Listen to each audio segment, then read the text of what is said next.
Well, today was the first game for Texas in their football schedule, and as all Texans believe, today should have been a national holiday. Texas made a big leap in the AP polls, but after an emotional win against the Crimson Tide, some thought that this was a potential trap game for Texas.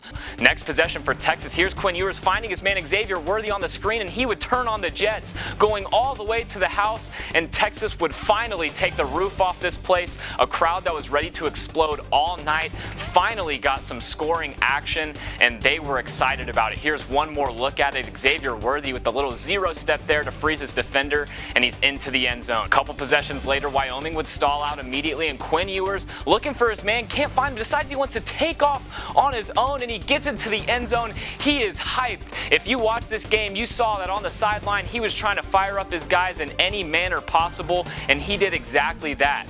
But the defense really was the more explosive unit on this team throughout the first 5 games. It wasn't always lockdown, but it was the ability to make timely plays, take risks, and turn over the opponent that made this defense so elite. Texas created multiple turnovers in the first 5 games of the season. Secondary forced 6 interceptions in just the first 5 games and became a true no-fly zone.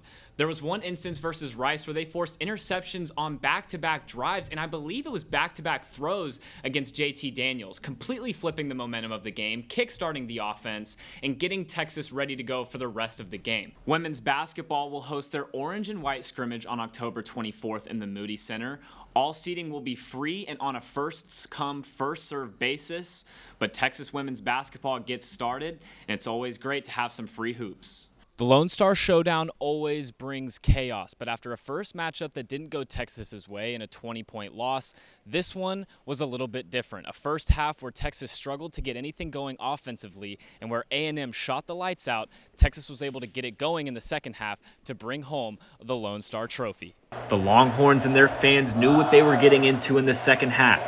A 22-point halftime deficit that would be cut down to 6 will be pushed right back up to 9 after this tough Wade Taylor 3 from the top of the key. Texas A&M would steal some momentum and go back up 14 before Trey Johnson would find his groove. Driving it right and making a little 15-foot push shot, Johnson would never look back. A 10-point game with just under 6 minutes to play. Johnson, step back 3 this time. That was good. 7-point game for the Longhorns. Couple possessions later, Johnson finds the ball again, this time in the corner. Wide open 3. That one's good. 4-point game for the Longhorns. Then they would lean on their defense, forcing a stop at the rim. The Longhorns would push in transition.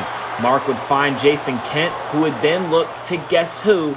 Trey Johnson, coming around the top of the key and forcing up a 3 that would make it a 1-point game, and then the rest was history. Tremont Mark, who had already hit a game winner against Texas A&M in his career, would make another one.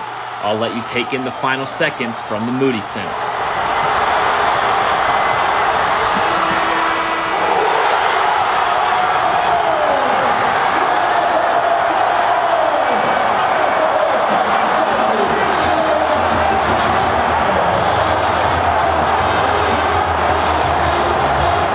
Rodney Terry raved about his star freshman Trey Johnson and the way his team responded in the second half.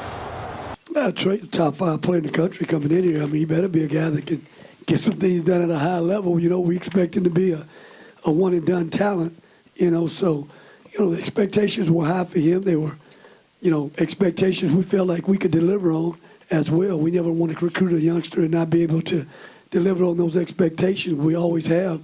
In that regards, and he's more than lived up to the billing in terms of being ready to play on this stage and play at a very high level from the start of the season to where we are right now. But these guys get all the credit. I mean, they made their minds up at halftime that they were going to come out and they were going to play Texas basketball.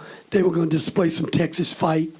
They were challenged at halftime to answer the bell. Not only right now in the game of basketball, but the game of life. You take a punch, you get knocked down on the mat. We got knocked down at the half, and you get up. The SEC is not going to get any easier as Texas will go face former Longhorns coach Chris Beard on Wednesday before they'll try to close the season strong and head into March on a roll. I'm Justin Goosman with TSTV Sports. Have a good night. Reporting live from DKR Memorial Stadium, I'm Justin Goosman with TSTV Sports. For TSTV Sports, reporting from Atlanta at Mercedes-Benz Stadium, I'm Justin Goosman.